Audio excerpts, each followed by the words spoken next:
Hello दोस्तों, welcome to PRT teacher classes. कैसे हो आप सभी? उम्मीद करता हूँ अच्छे होंगे, पढ़ाई कर रहे होंगे। पहले तो आप सभी को धनतेरस की बहुत सारी बधाइयाँ। और इस पर मैं यही कहूँगा कि हे लक्ष्मी माँ, धन मिले या न मिले, धन बरसे या न बरसे, लेकिन कोई रोटी को न तरसे। ठीक है, तो यही है कि धन मिले न मिले, लेकिन माँ लक्ष्मी से ही अनुरोध है कि किसी को भगवान रोटी के लिए न तरसाएं, सबको रोटी मिले।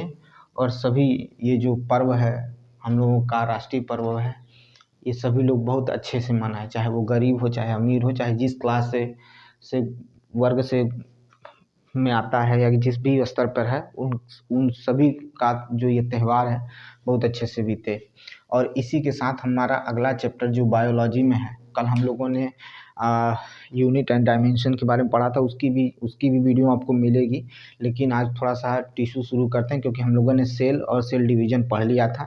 ये तीसरा चैप्टर है, अगर हम इसे माने तो ये चैप्टर तीसरा है। ठीक है, ये चैप्टर तीसरा है।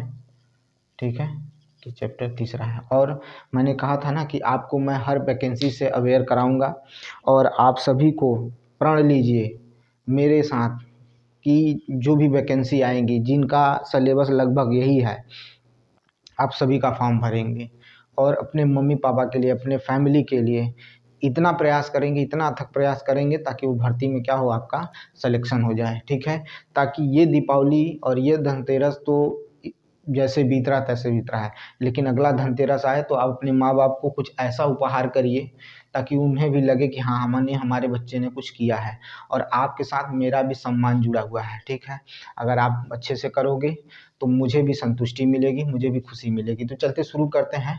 पहले हम टिश्यू के बारे में पढ़ेंगे। ठीक है, और एकदम आत्मविश्वास को बनाए रखिए। ठीक है, जब आप कर्म करते हैं तो ऊपर वाला देखता है। ठीक है, ऐसा नहीं है कि आपके कर्म का फल नहीं मिलेगा, ज़रूर मिलेगा। ठीक है, अवश्य मिलेगा। और जो हमसे जुड़ रहे हैं, ठीक है, अभी कुछ एक आध दो दिन में जो लोग भी जुड़े हैं उनको बहुत बहुत धन्यवाद। आप जुड़ते रहिए, आप कभी यहाँ से निराश नहीं होंगे। जब भी सीखेंगे कुछ अच्छा ही सीख के जाएंगे मेरे ज़रिए। तो चलिए शुरू करते हैं टिश्यू के बारे में। देखिए, पहले बात तो चर्चा कर लेते हैं, सेल हम लोगों ने पढ़ लिया था। जिस तरह से सेल जो होता है, अगर एक एक सेल को जोड़े या इस तरह से कह सकते हैं कि अगर हम एक एक ईंट को जोड़े तो एक मकान तैयार होता है। उसी तरह से कई सेल मिलकर क्या बनाते हैं, तो टिश्यू बनाते हैं, यानी ऊतक बनाते हैं। ये जो ऊतक भी होते हैं, ये कई तरह के होते हैं। ठीक है, कई प्रकार के ऊतक होते हैं, जिनके बारे में हमें क्या करनी है, चर्चा करनी है। लेकिन पहले टिश्यू के बारे में बेसिक जानकारी जान लेते हैं। टिश्यू शब्द कहाँ से आया, फिर उसके बाद किसने इसकी खोज की, या किस तरह से ये वर्क करता है। ठीक है, कौन सी सेल, कुछ टिश्यू अलग अलग सेलों से मिलकर बनते हैं, कुछ एक ही तरह के सेलों से मिलकर बनते हैं। ये सारी चीज़ें हम लोग बात करेंगे, और फिर उसके बाद आगे की तरफ चर्चा करेंगे। तो देखिए, अगर हम बात करें कि पहली बार जो टिश्यू शब्द का प्रयोग किया था, वो एक फ्रांस के जो क्या थे, चिकित्सक थे। कौन थे? फ्रांस के चिकित्सक थे। ठीक है, उनका नाम था बाई चैट। ठीक है, क्या नाम था? तो बाई चैट। ठीक है, बाई चैट नाम था इनका। ठीक है, यही वो व्यक्ति थे जिन्होंने क्या किया था, टिश्यू शब्द का प्रयोग किया था। ये जो टिश्यू शब्द है, ये जो टिश्यू शब्द है, ये लैटिन शब्द है। कैसा शब्द है? तो लैटिन वर्ड है। ठीक है, ठीक है, लैटिन वर्ड है। कैसा वर्ड है? लैटिन वर्ड है। याद रखिएगा, ये टिश्यू जो है एक लैटिन वर्ड है। ठीक है, और ये जो टिश्यू होता है, ये लैटिन वर्ड है। तो वो लैटिन वर्ड कौन सा है जिसके जरिए निकला था, तो उसका नाम था टेक्सचर। क्या था? टेक्सचर। ठीक है, टेक्सचर। ठीक है, टेक्सचर शब्द से ये क्या हुआ था, निकला था। लैटिन शब्द है टेक्सचर। ठीक है, क्या शब्द है? टेक्सचर शब्द है, TEXER। टेक्सचर शब्द से हुआ है। टेक्सचर शब्द का अर्थ होता है बुनना, यानी वीव करना, बुनना। टेक्सचर शब्द का अर्थ होता है बुनना, जिसे WEAV इंग्लिश में कहते हैं। ठीक है, वीव होता है। क्या होता है? वीव होता है। ये चीज़ हो गया बुनना। ठीक है, क्या है? बुनना हो गया है। ठीक है, तो आप इस चीज़ों को समझ रहे होंगे कि मैं क्या कहना चाह रहा हूँ। ठीक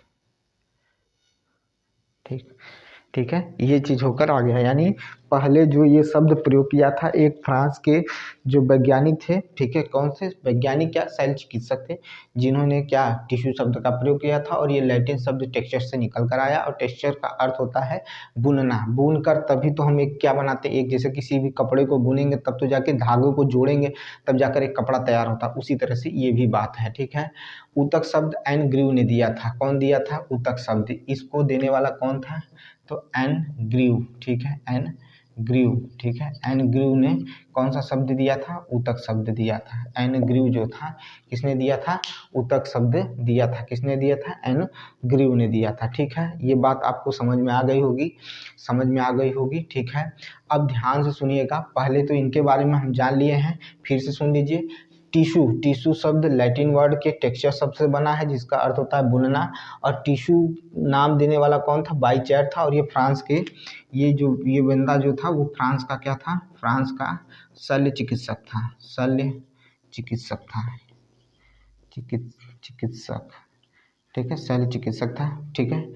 इसको आपको लिखना है तो लिख लीजिए, ठीक है। शल्य चिकित्सक था, याद रखिएगा, शल्य चिकित्सक था, ठीक है। समझ में आई बात? अगर इतनी बात समझ में आ गई है तो हम लोग आगे की तरफ बढ़ें, ठीक है। तो देखिए, अगर हमें ऊतक के बारे में या ऊतक का अध्ययन करना हो तो जो ऊतक का अध्ययन किया जाता है उसको क्या कहा जाता है? तो हिस्टोलॉजी कहा जाता है। जब हम ऊतक का अध्ययन करते हैं तो उसको हिस्टोलॉजी कहते हैं। और जब हम कोशिका का अध्ययन करते हैं तो उसे क्या कहते हैं, वो आप बताएंगे। आप कमेंट में ज़रूर बताइएगा कि जब सेल का यानी कोशिका का अध्ययन करते हैं तो उसे क्या कहते हैं। मैंने बता दिया कि ऊतक का जो अध्ययन करते हैं तो उसको हिस्टोलॉजी कहा जाता है। क्या कहा जाता है? तो हिस्टोलॉजी कहा जाता है। यह किसने नामकरण किया था? तो मेयर ने किया था। ये हिस्टोलॉजी नाम किसने दिया था? अध्ययन करने, ऊतक के अध्ययन को हिस्टोलॉजी कहते हैं। और ये नाम किसने दिया था? तो मेयर ने दिया था। किसने दिया था? मेयर ने हिस्टोलॉजी शब्द दिया था। किसने दिया था? हिस्टोलॉजी शब्द किसने दिया था? तो मेयर ने दिया। चलिए, आपको अब समझ में आ गया होगा। देखिए, फिर से मैं एक बार फिर चर्चा कर देता हूँ। देखिए चर्चा क्या है, सर्वप्रथम टिश्यू शब्द किसने दिया था?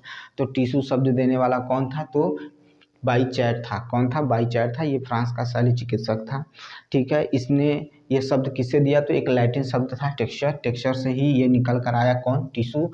और टेक्सचर का मतलब होता है बुनना, ठीक है। क्या होता है? बुनना, ठीक है। ये हो गया था। लेकिन ऊतक किसने दिया था? एन ग्रीव दिया था। एन ग्रीव ने दिया था। इसका स्क्रीनशॉट ले लीजिएगा। अब हम आगे चलते हैं। चलिए देखिए, अब समझिएगा चीज़ों को, चीज़ों को समझने की ज़रूरत हो गई। जब हम ऊतक का अध्ययन करते हैं, पहला, ठीक है, ऊतक का अध्ययन करना क्या कहलाता है? तो हिस्टोलॉजी कहलाता है। क्या कहलाता है? हिस्टोलॉजी कहलाता है, ठीक है। क्या कहा जाता है? हिस्टोलॉजी कहा जाता है। तो लिखेंगे ऊतक का अध्ययन करने वाले विज्ञान का नाम क्या है? तो ऊतक का अध्ययन करने वाले विज्ञान का नाम क्या है? तो हिस्टोलॉजी है। क्या है? हिस्टोलॉजी है, ठीक है। हिस्टोलॉजी है। यह नाम किसने दिया था? तो मेयर ने दिया था। यह नाम किसने दिया था? मेयर ने दिया था। मेयर ने दिया था। याद रखिएगा बाबा, ये याद रखिएगा बेटा लोग, क्या होता है? तो ऊतक का अध्ययन जो ऊतक का अध्ययन करने वाला विज्ञान होता है उसे हिस्टोलॉजी कहा जाता है। और यह शब्द किसने दिया था? तो मेयर ने दिया था। किसने दिया था? मेयर ने दिया था, ठीक है। अब कह रहा है कि जो हिस्टोलॉजी है, ठीक है, हिस्टोलॉजी का जो संबंध है, अध्ययन की शुरुआत इटली के, ठीक है, मार्केलो, ठीक है, मालपीगी ने किया था, ठीक है, उसका अध्ययन, इसलिए इसे फादर ऑफ हिस्टोलॉजी कहा जाता है, ठीक है। किसको कहा जाता है? देखिए, कह रहा है कि ऊतक का अध्ययन, ठीक है, ऊतक का जो सर्वप्रथम अध्ययन शुरू हुआ था वो इटली के वैज्ञानिक थे, ठीक है। कौन थे? तो मार्सेलो क्या थे? मालपीगी थे, ठीक है, मालपीगी थे, जिन्होंने क्या किया था? इसका अध्ययन करना शुरू किया था, इसलिए फादर ऑफ हिस्टोलॉजी कहा जाता है। फादर ऑफ हिस्टोलॉजी कहा जाता है। लेकिन यहाँ से क्वेश्चन बहुत उठेंगे, याद रखिएगा, यही पढ़ना है, इसीलिए इसको को हमने पढ़ा दिया। अब हम शुरू करते हैं चलना कि हमें क्या करना है, ऊतक में क्या होता है वो सुनिएगा। समान प्रकार की कोशिकाएं, ठीक है, समान प्रकार की कोशिकाएं या समान कोशिकाओं का समूह, समान प्रकार की कोशिकाएं या समान कोशिकाओं का समूह जो किसी एक काम को करते हैं, जो किसी एक काम को करते हैं उसे क्या कहा जाता है, ऊतक कहा जाता है। मैंने क्या कहा, मैंने कहा समान समान समान समान कोशिकाओं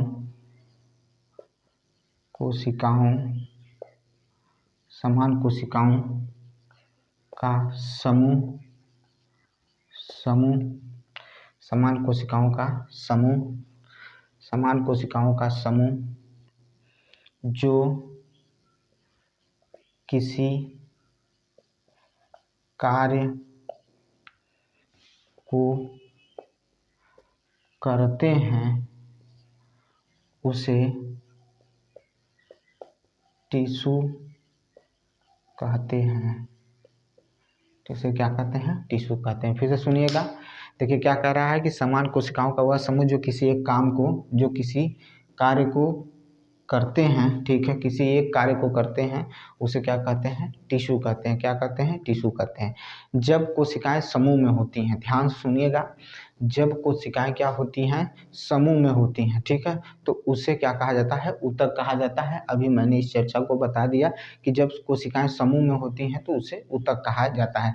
समूह में मौजूद कोशिकाओं के बीच में जो स्थान होता है उसे अंतरकोशिकीय स्थान कहा जाता है। कह रहा है समूह में जो कोशिकाएं होती हैं और कोशिकाओं के बीच में जो स्थान होता है उसे अंतरकोशिकीय स्थान कहा जाता है, यानी इंटरसेलुलर स्पेस कहा जाता है। क्या कहा जाता है, इंटरसेलुलर स्पेस कहा जाता है। याद रखिएगा, इस स्थान में विशेष प्रकार का क्या होता है, द्रव भरा होता है। जो यह स्थान खाली है इसमें क्या होता है, विशेष प्रकार का क्या होता है, द्रव भरा होता है। फिर से सुनिएगा, मैं फिर बोल रहा हूँ, जब ये समान प्रकार की कोशिकाएं आपस में मिलकर ऊतक बनाती हैं तो इन कोशिकाओं के बीच में खाली स्थान रहता है, गैप रहता है, उसे क्या कहा जाता है, अंतरकोशिकीय क्या कहा जाता है, अंतरकोशिकीय स्थान कहा जाता है, इंटरसेलुलर स्पेस कहा जाता है, ठीक है। और इस स्थान में विशेष प्रकार का क्या होता है, द्रव भरा रहता है, विशेष प्रकार का द्रव भरा रहता है जिसे अंतरकोशिकीय द्रव यानी इंटरसेलुलर लिक्विड कहते हैं, इंटरसेलुलर लिक्विड या फ्लूइड कहा जाता है, ठीक है। जिसे कॉमन रूप से या समूह रूप से मैट्रिक्स कहते हैं, जिसे कॉमन रूप से या सामूहिक रूप से क्या कहा जाता है, मैट्रिक्स कहा जाता है। किसको, जो इंटरसेलुलर फ्लूइड है उसकी बात कर रहा हूँ, इंटरसेलुलर जो फ्लूइड है उसकी बात कर रहा हूँ, ठीक है। तो चलिए इस पर चर्चा कर लिए हैं, अब इसके बारे में थोड़ा लिख लेते हैं। ये हो गया, चलिए आइए चलते हैं।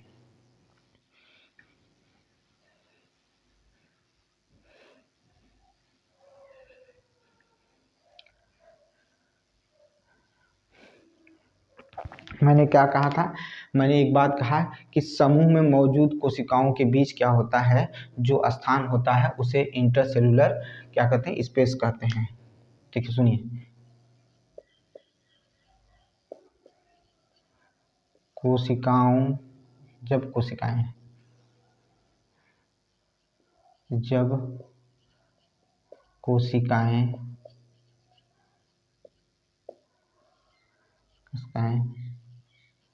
समूह में होती हैं तो उन्हें ऊतक कहते हैं, ऊतक कहते हैं। इन्हीं कोशिकाओं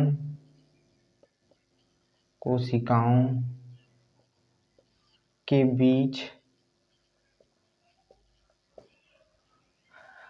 स्थान होता है, स्थान होता है जिसे जिसे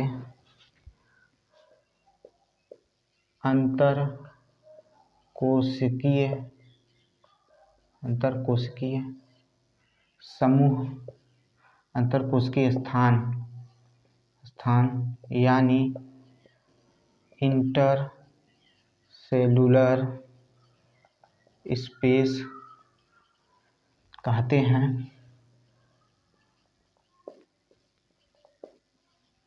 हैं। इन्हीं स्थानों में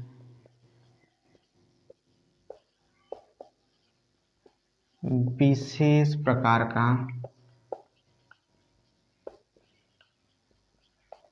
द्रव भरा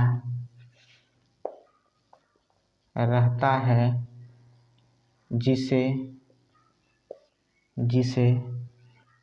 अभी बताया था, विशेष प्रकार का द्रव भरा रहता है उसे क्या कहते हैं, जिसे अंतरकोशिकीय द्रव या इंटर सेलुलर फ्लूइड या अंतर कोशिकीय द्रव कहते हैं। अंतरकोशिकीय क्या कहते हैं, द्रव कहते हैं। ठीक है, जिसे अगर हम कहें, जिसे कॉमन रूप से या सामूहिक रूप से क्या कहते हैं, मैट्रिक्स कहते हैं। जिसे सामूहिक रूप से मैट्रिक्स कहते हैं। इतना तो आपको समझ में आया होगा, इसमें कहीं कोई कठिनाई नहीं है। जरा देख लीजिए और इसका स्क्रीनशॉट लीजिए भाई, देख लीजिए और इसका स्क्रीनशॉट लीजिए। ठीक है, जब कोशिकाएं समूह में होती हैं तो उन्हें ऊतक कहते हैं। इन्हीं कोशिकाओं के बीच क्या होता है, बीच स्थान होता है, खाली स्थान होता है, जिसे अंतरकोशिकीय स्थान यानी इंटरसेलुलर स्पेस कहते हैं। इन्हीं स्थानों में विशेष प्रकार का द्रव भरा रहता है, जिसे इंटरसेलुलर फ्लूइड या अंतरकोशिकीय द्रव कहते हैं। जिसे सामूहिक रूप से क्या कहा जाता है, मैट्रिक्स कहा जाता है। ठीक है, कहाँ पर छूटा है भाई, इन्हीं कोशिकाओं के बीच स्थान होता है जिसे अंतरकोशिकीय स्थान, ठीक है, कहते हैं। ठीक है, इन्हीं स्थानों में, यहाँ पर में रहेगा, ये देख लीजिएगा, थोड़ा सा गड़बड़ हुआ, इसको मैं सही कर देता हूँ। में विशेष, ठीक है, विशेष प्रकार का स्थानों में विशेष प्रकार का क्या होता है, द्रव होता है। ठीक है, ये हो गया आपका। आप इसको चीज़ को समझ गए होंगे कि मैट्रिक्स के बारे में अभी तक आप जब भी पढ़े होंगे तो मैट्रिक्स के बारे में बहुत कम जानते होंगे, लेकिन आज आपको समझ में आ गया कि जो कोशिकाएं समूह में रहती हैं उन्हीं के बीच में थोड़ा सा गैप पाया जाता है, स्थान पाया जाता है, जिसे इंटरसेलुलर स्पेस कहते हैं। इन्हीं स्पेस के बीच में क्या होता है, द्रव भरा होता है, और यही द्रव क्या होता है, इंटरसेलुलर फ्लूइड होता है। इसे कॉमन रूप से या सामूहिक रूप से क्या कहते हैं हम लोग, तो इसे क्या कहा जाता है, मैट्रिक्स कहा जाता है। क्या कहा जाता है, मैट्रिक्स कहा जाता है। ठीक है, ये बात समझ में आ गई। अब देखिए हम पढ़ेंगे कि ऊतक कितने प्रकार के होते हैं। तो ऊतक जो होते हैं वो दो प्रकार के होते हैं, एक पादप ऊतक होते हैं और एक जंतु ऊतक होते हैं। ठीक है, एक पादप ऊतक होते हैं और एक जंतु ऊतक होते हैं। दोनों के बारे में पूरा विस्तृत चर्चा करेंगे। आज जो पढ़ा दे रहे हैं आप अब कभी नहीं भूलेंगे, और इसको सिर्फ एक बार दो बार दोहरा लीजिएगा, सारी चीज़ें आपकी तैयार हो जाएंगी। ठीक है, इस वजह से इसको जब भी पढ़ा रहे हैं, जैसे भी पढ़ा रहे हैं, आप बस सिर्फ पढ़िए, और आपसे बस यही कहना है कि इसको कॉपी तक ही सीमित मत रखिएगा। आपसे 20 बार रिवाइज हो सके 20 बार रिवाइज करिएगा। जितनी बार रिवाइज करेंगे उतना ही अच्छा क्लियर होगा आपको, उतना ही आपकी चीज़ें कॉन्सेप्ट क्लियर होगा, उतनी ही चीज़ें तैयार होंगी, और उतना ही आपको क्वेश्चन पेपर आसान लगेगा। ठीक है, उतना ही क्वेश्चन पेपर आसान लगेगा, और आप एक समय में कहेंगे कि कंपटीशन कुछ नहीं है। ठीक है, बस आपके अंदर दम होना चाहिए। तो मैंने कहा कि ऊतक के प्रकार, टाइप्स ऑफ टिश्यू। ठीक है, ऊतक के प्रकार, क्या बात कर रहा हूँ, ऊतक के प्रकार, ऊतक के प्रकार। चलिए, अब हम लोगों को ऊतक के प्रकार पढ़ना है। तो मैंने बताया आपको ऊतक दो प्रकार के होते हैं। ठीक है, ऊतक दो प्रकार के होते हैं। पहला होता है पादप ऊतक, ठीक है, जिसे प्लांट टिश्यू कहते हैं। दूसरा होता है एनिमल, ठीक है, यानी जंतु ऊतक। पादप ऊतक यानी प्लांट टिश्यू, उसके बाद जंतु ऊतक जिसे कहा जाता है एनिमल टिश्यू, ठीक है, एनिमल टिश्यू कहा जाता है। जंतु ऊतक, पादप ऊतक, ठीक है, ठीक है, समझ में आया, प्लांट टिश्यू और एनिमल टिश्यू। अब बताइए किसके बारे में पहले पढ़ा जाए, तो हम शुरू करते हैं पहले पादप ऊतक के बारे में। पादप ऊतक के बारे में जान लेंगे, फिर उसके बाद जंतु ऊतक के बारे में चर्चा करेंगे, फिर उसके बाद किसके बारे में चर्चा करेंगे, जंतु ऊतक के बारे में चर्चा करेंगे, ठीक है। तो चलिए शुरू करते हैं, पहला उठाते हैं हम लोग प्लांट टिश्यू यानी पादप ऊतक के बारे में जानकारी लेते हैं, समझेंगे, फिर उसके बाद इसको आगे पढ़ेंगे, ठीक है। तो चलिए शुरू करते हैं। पहला क्या डालेंगे, तो प्लांट टिश्यू डालेंगे। क्या डालेंगे, प्लांट टिश्यू।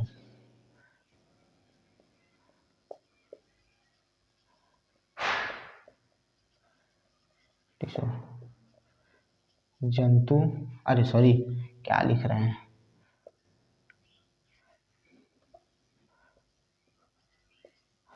पादप ऊतक। पादप ऊतक के बारे में जानेंगे। पादप ऊतक क्या होता है, कितने प्रकार का होता है, सब कुछ जानेंगे। अब हम पादप ऊतक को जान रहे हैं। पहले हम लोगों ने जाना ऊतक कितने प्रकार के होते हैं, तो 2 प्रकार के होते हैं। अभी हमने जाना, पहला जाना हम लोगों ने पादप ऊतक, दूसरा जाना जंतु ऊतक। अब हम पादप ऊतक में भी पढ़ेंगे कि पादप ऊतक में कितने प्रकार के पाए जाते हैं।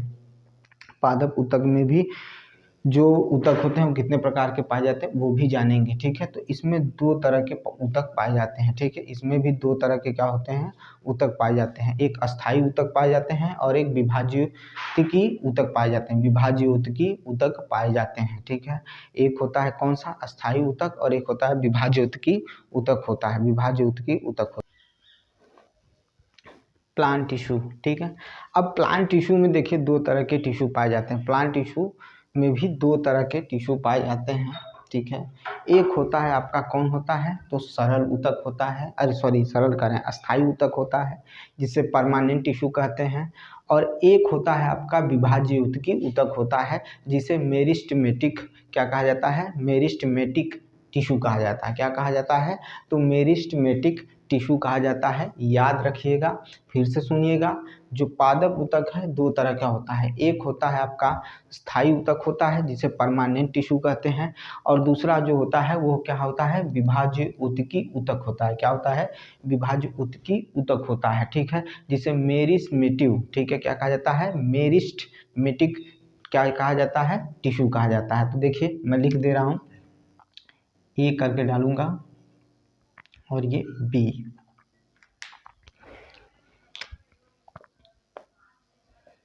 स्थायी ऊतक, स्थायी ऊतक,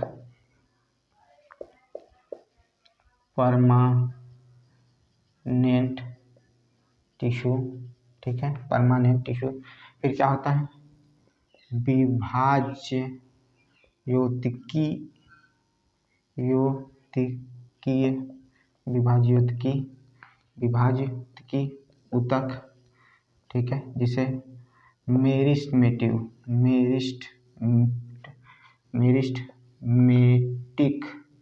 मेरिस्टेमेटिक टिश्यू कहा जाता है, ठीक है, मेरिस्टेमेटिक टिश्यू कहा जाता है। क्या कहा जाता है, तो मेरिस्टेमेटिक टिश्यू कहा जाता है, ठीक है, कंफर्म है, मेरिस्टेमेटिक टिश्यू कहा जाता है, यानी विभाज्योतिकी टिश्यू कहा जाता है। याद रखिएगा, ये हो गया। तो हमने 2 चीज़ें जान ली, एक होता है आपका परमानेंट टिश्यू और एक होता है विभाज्योतिकी ऊतक, ठीक है, समझ में आया, यानी मेरिस्टेमेटिक टिश्यू कहा जाता है, ठीक है, समझ में आई बात। अब हम पढ़ेंगे पादप ऊतक में सरल ऊतक पादप ऊतक में स्थायी ऊतक पढ़ेंगे, और अस्थायी ऊतक को भी हमें बांटना है। स्थायी ऊतक भी क्या होता है, ये भी 2 प्रकार के होते हैं। स्थायी ऊतक भी क्या होते हैं, 2 प्रकार के होते हैं। और स्थायी ऊतक में क्या होता है, इस प्रकार के ऊतक में विभाजन देखने को नहीं मिलता है, ठीक है। तो इस प्रकार के ऊतक में आपको विभाजन देखने को नहीं मिलेगा, या विभाजित नहीं होती हैं, या कोशिकाएं विभाजन नहीं करती हैं। ये चीज़ याद रखिएगा। और यह दो प्रकार के होते हैं, एक सरल ऊतक होता है, उसके बाद आपका एक होता है जटिल ऊतक होता है। सरल ऊतक और जटिल ऊतक यानी सिंपल टिश्यू और कॉम्प्लेक्स टिश्यू होता है। किसमें बात कर रहे हैं, तो हम अस्थायी ऊतक यानी परमानेंट टिश्यू के बारे में बात कर रहे हैं। परमानेंट टिश्यू जो होता है, इनके कोशिकाओं में विभाजन नहीं होता है, कोशिकाएं विभाजन नहीं करती हैं। ठीक है, समझ में आई बात। तो थोड़ा सा पहले इसके बारे में लिखेंगे, फिर उसके बाद आगे चर्चा करेंगे। तो चलिए देखते हैं।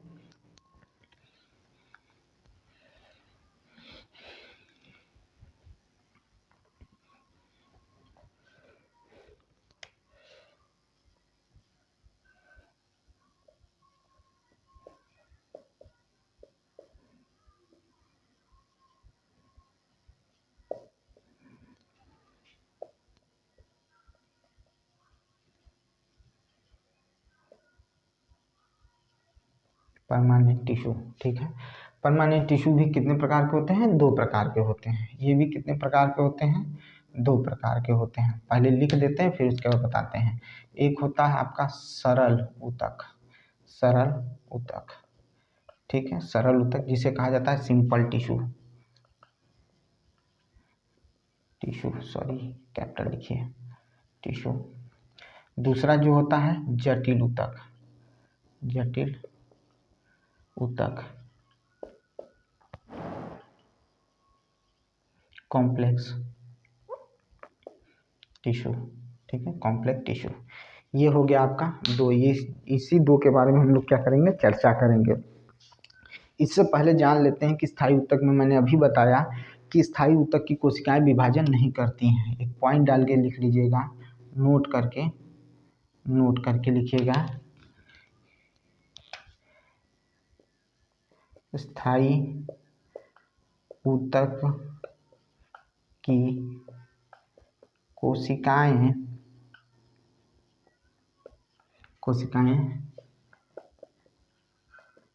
विभाजन नहीं करती हैं, विभाजन नहीं करती हैं। ठीक है, याद रखिएगा। मैंने क्या कहा, मैंने कहा स्थायी ऊतक की कोशिकाएं विभाजन नहीं करती हैं, स्थायी ऊतक की कोशिकाएं विभाजन नहीं करती हैं। ठीक है, स्थायी ऊतक की कोशिकाएं विभाजन नहीं करती हैं, याद रखिएगा। अब हम आगे चलते हैं, सरल ऊतक यानी सिंपल टिश्यू के बारे में जानेंगे।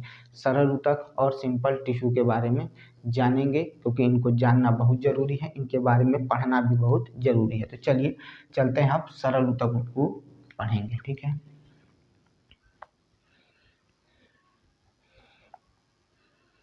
अच्छा एक बार और जान लीजिए, क्या हमने बात किया, पहले हमने बात किया कि ऊतक के प्रकार, ऊतक दो प्रकार के होते हैं। ठीक है, एक जंतु पादप ऊतक और जंतु ऊतक। फिर पादप ऊतक में हमने पढ़ा कि एक अस्थायी ऊतक होता है और एक विभाज्योतकी ऊतक होता है। फिर हमने स्थायी ऊतक, अरे सॉरी, किसमें, अस्थायी ऊतक में भी दो प्रकार पढ़ेंगे, सरल ऊतक और जटिल ऊतक। ठीक है, अब सरल ऊतक में भी कई ऊतक पाए जाते हैं, उनके बारे में पढ़ेंगे। तो चलिए सरल ऊतक के बारे में जानते हैं।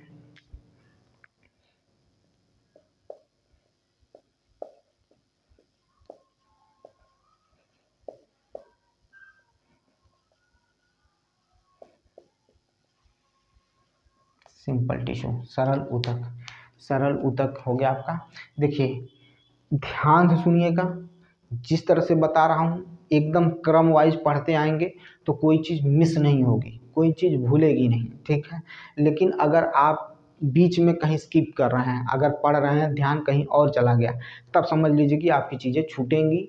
आप क्या कहते हैं, जो कड़ी जुड़ी हुई है ना, वो टूट जाएगी। ठीक है, तो जितना जैसे जैसे बता रहा हूँ वैसे वैसे ध्यान दीजिए, आपको सारी चीज़ें समझ में आ जाएगी। देखिए सरल ऊतक जो होता है, सरल ऊतक जो होते हैं वो एक ही प्रकार की कोशिकाओं से मिलकर क्या होते हैं, बने होते हैं। सरल ऊतक एक ही प्रकार की कोशिकाओं के द्वारा बने होते हैं। ठीक है, इनका निर्माण एक ही प्रकार की कोशिकाओं से होता है। ठीक है, इसके अंतर्गत तीन ऊतक पाए जाते हैं, इसके अंतर्गत तीन प्रकार के ऊतक पाए जाते हैं। तो मैं लिख रहा हूं कि सरल ऊतक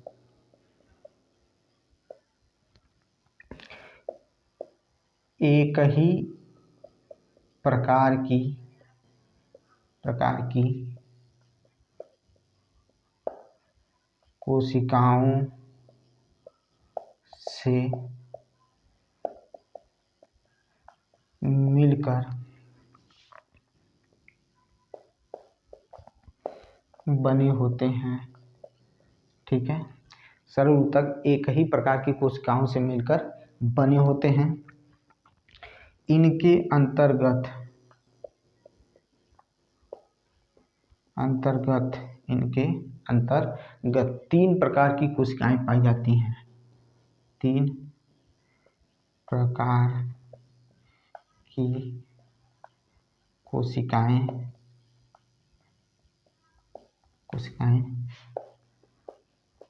पाई जाती हैं। 3 प्रकार की कोशिकाएं पाई जाती हैं। ठीक है, 3 प्रकार की कोशिकाएं पाई जाती हैं।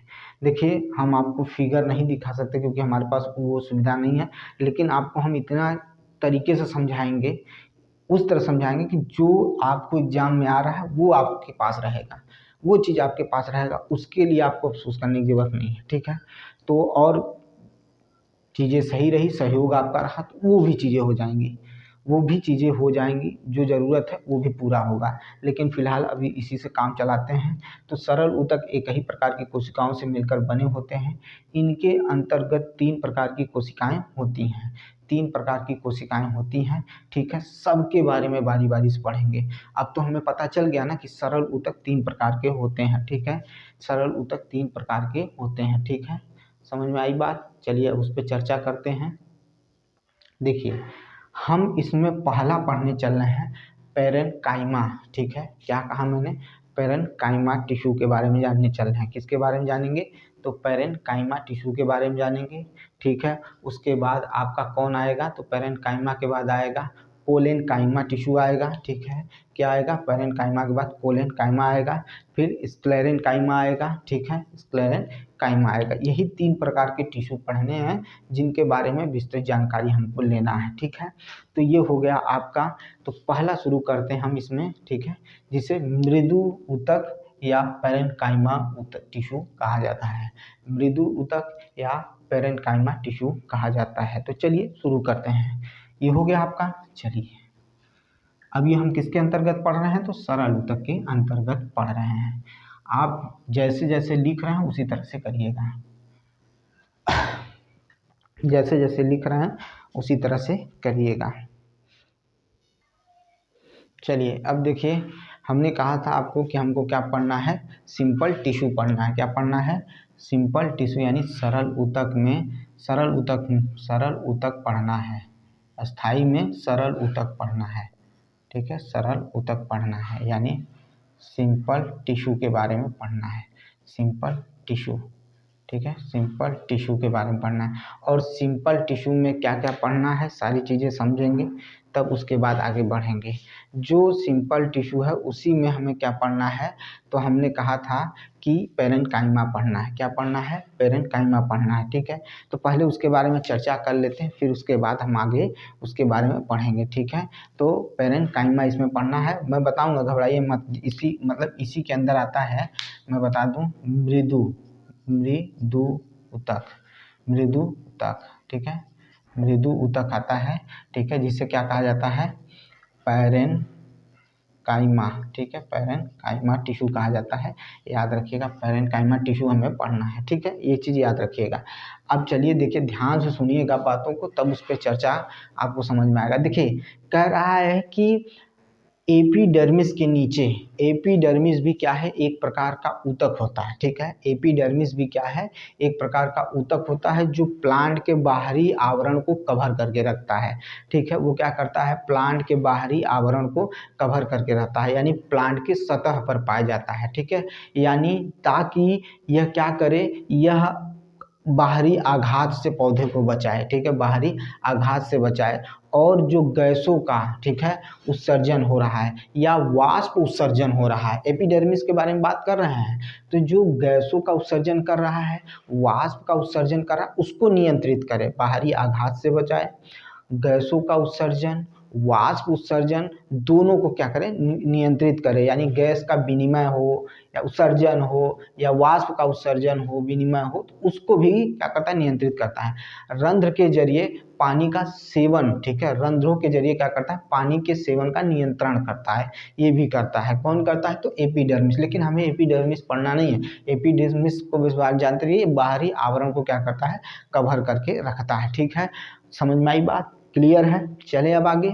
तो एपिडर्मिस के जस्ट नीचे, एपिडर्मिस के जस्ट नीचे, ठीक है, जो ऊतक पाया जाता है वो सरल ऊतक में से कौन सा ऊतक होता है, तो सरल स्थायी ऊतक होता है। उसमें भी सरल स्थायी ऊतक में भी कौन सा ऊतक होता है, तो पेरेन्काइमा होता है। क्या होता है, पेरेन्काइमा होता है। क्या होता है, तो पेरेन्काइमा होता है। और ये पेरेन्काइमा ऊतक जो होता है, ये सबसे अधिक मात्रा में पाए जाने वाला ऊतक होता है। किसमें, प्लांट में सबसे अधिक मात्रा में पाए जाने वाला सरल स्थायी ऊतक होता है। ठीक है, फिर से सुनिएगा, जो ये पेरेन्काइमा ऊतक होता है, यह सरल स्थायी ऊतक में सबसे अधिक मात्रा में पाए जाने वाला ऊतक होता है। यह पतली कोशिका भित्ति वाली, ठीक है, पतली कोशिका भित्ति वाली सरल कोशिकाओं का बना होता है। मतलब इसमें जो कोशिका भित्ति होती है वो कैसी होती है, पतली कोशिका भित्ति होती है। ठीक है, समझ में आई बात। और ये जीवित कोशिकाएं होती हैं। अब ध्यान दीजिएगा, पूछेगा निम्न में से कौन सी ऊतक की कोशिकाएं जीवित होती हैं, तो पेरेन्काइमा की जो कोशिकाएं होती हैं वो ऊतक जो कोशिकाएं होती हैं वो जीवित होती हैं। प्रायः बंधन मुक्त होती है, यानी इनके बीच में स्थान होता है, गैप होता है। ठीक है, इनके बीच में स्थान होता है। ठीक है, इस प्रकार के जो ऊतक होते हैं, इनके कोशिकाओं के बीच में काफी क्या होता है, स्थान होता है। और यह ऊतक प्रायः क्या करती हैं, तो भोजन का क्या करती हैं, संग्रह करती हैं। भोजन का क्या करती हैं, संग्रह करती हैं। समझ में आई बात, क्या करती हैं, तो भोजन का क्या करती हैं, तो संग्रह करती हैं। बाबू, भोजन का क्या करती हैं, तो संग्रह करती हैं। बात समझ में आई कि नहीं आई। अब देखिए कुछ पेरेन्काइमा, ठीक है, कुछ पेरेन्काइमा में क्लोरोफिल पाया जाता है। क्या पाया जाता है, क्लोरोफिल पाया जाता है। ठीक है, क्या पाया जाता है, क्लोरोफिल पाया जाता है, जिसके कारण ये प्रकाश का संश्लेषण करती है। यानी प्रकाश संश्लेषण किस लिए होता है, तो भोजन बनाने के लिए प्रकाश संश्लेषण होता है। भोजन बनाने के लिए प्रकाश संश्लेषण होता है। तो इस क्रिया के कारण अब इसी ऊतक को क्या कहा जाता है, तो इसी ऊतक को क्या कहा जाता है, क्लोरेन्काइमा कहा जाता है। क्या कहा जाता है, क्लोरेन्काइमा कहा जाता है। तो पहले पेरेन्काइमा के बारे में अच्छे से जान ले, उनके उदाहरण भी हैं वो भी देख ले, तब उसके बाद आगे बढ़ते हैं। तो चलिए पेरेन्काइमा के बारे में जानिएगा।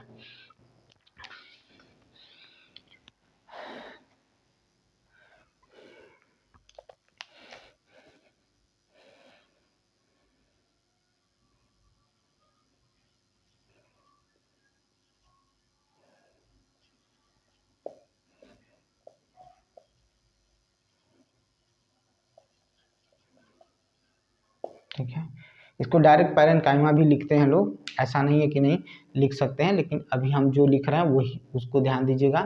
ठीक है, चलिए अब देखिए, लिखेंगे एपिडर्मिस, डर्मिस के नीचे नीचे नीचे कोशिकाओं की कुछ परत पाई जाती है।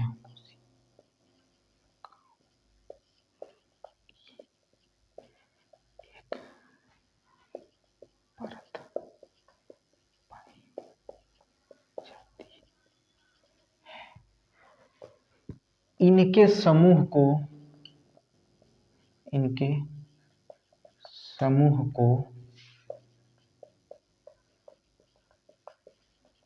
पेरेन्काइमा टिश्यू कहते हैं, टिश्यू कहते हैं। यह स्थायी ऊतक में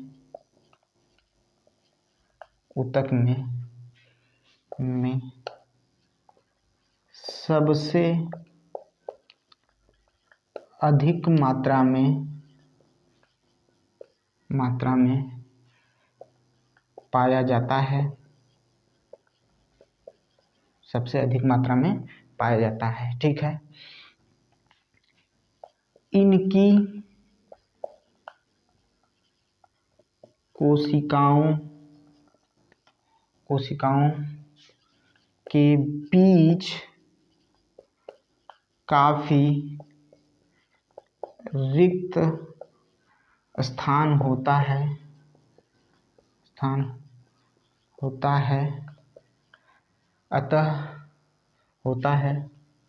अतः यह बंधन मुक्त कोशिका होती हैं।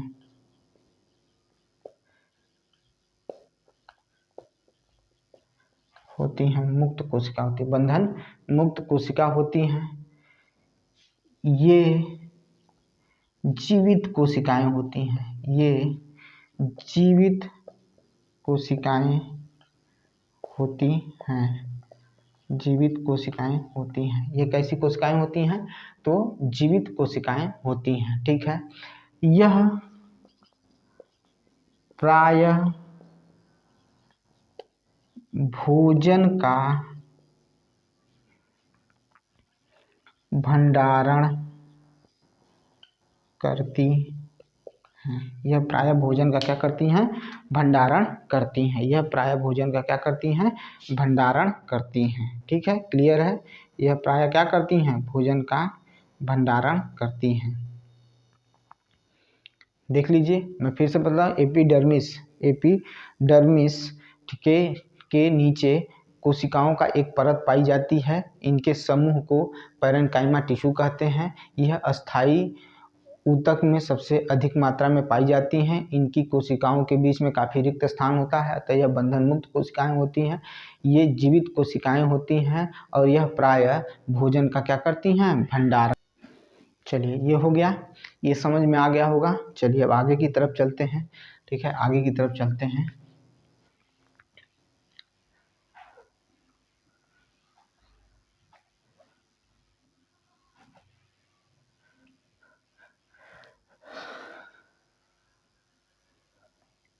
इसी में हम लिखा रहे हैं, इसी में समझा रहे हैं, समझिएगा चीज़ों को।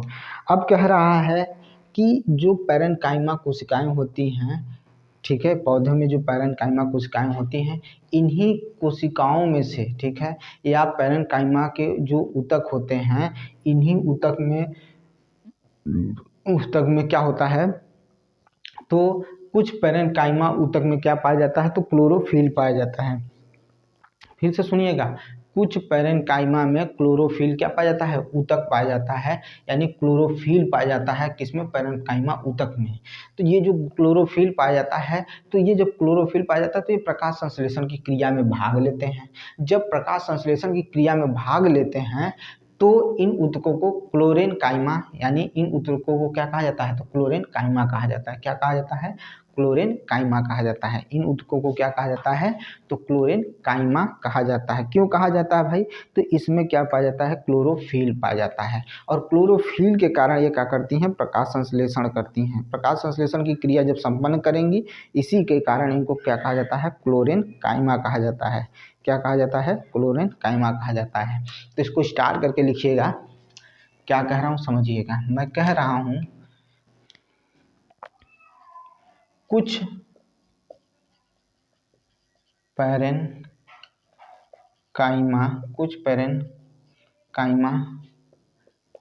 टिश्यू में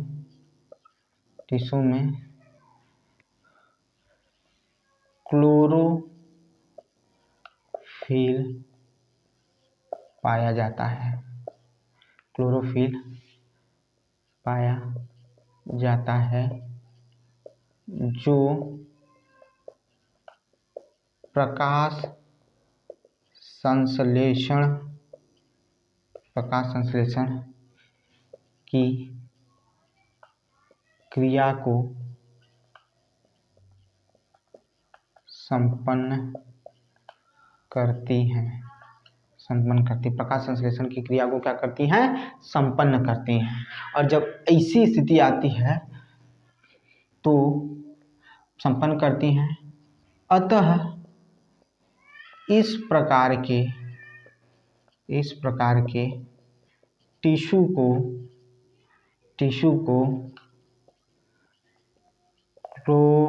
क्लोरेन्काइमा ऊतक कहते हैं, क्लोरेनकाइमा ऊतक कहते हैं, क्लोरेनकाइमा ऊतक कहते हैं। क्या कहते हैं? क्लोरेनकाइमा ऊतक कहा जाता है।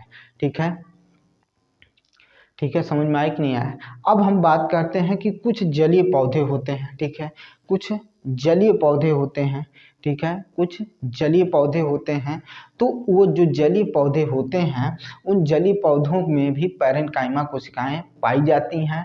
और जो जलीय पौधे होते हैं उनमें जो पैरेन्काइमा कोशिकाएं पाई जाती हैं, उनके मध्य क्या होता है? हवा भरी होती है। क्या होती है? हवा की बड़ी बड़ी गुहिकाएं होती हैं। हवा की क्या होती हैं? बड़ी गुहिकाएं होती हैं, कैविटीज जिसे कहा जाता है। क्या कहा जाता है? कैविटीज कहा जाता है। तो हवा की गुहिकाएं होती हैं, जिसके कारण क्या होता है? जो जलीय पौधा होता है वो जल में तैरता है। क्या करता है? तो जो जलीय पौधा होता है वो क्या करती हैं? जल में उतराती हैं या तैरती हैं। तो इस प्रकार के जो पैरेन्काइमा होता है उसे एरेन्काइमा कहा जाता है। उसे क्या कहा जाता है? एरेन्काइमा कहा जाता है। अभी उसको भी लिखाता हूँ, स्टार नंबर 2 बनाइए। देखिए क्या कह रहा हूँ, समझिएगा। कुछ नहीं,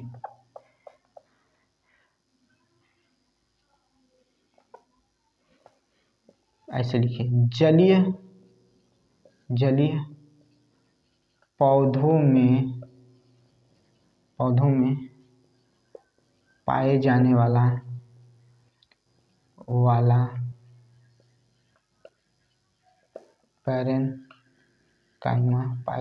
पैरेन्काइमा। ठीक है, जलीय पौधों में पाए जाने वाला पैरेन्काइमा। ठीक है, पैरेन्काइमा में हवाओं की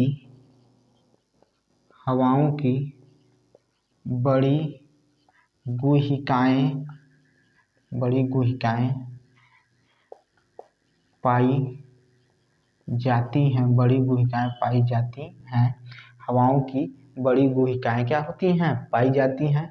ठीक है, जिसके कारण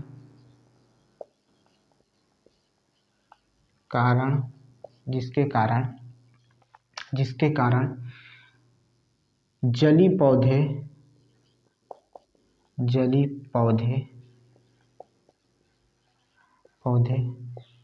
जल में तैरते या उतराते हैं। तो इस प्रकार के ऊतक को एरेन्काइमा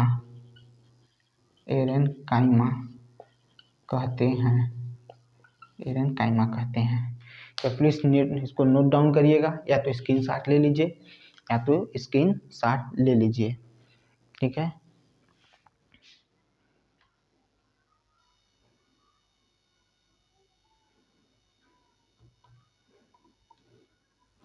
क्या लिखवाया हूँ? कुछ पैरेन्काइमा टिश्यू में क्लोरोफिल पाया जाता है जो प्रकाश संश्लेषण की क्रिया को संपन्न करती है।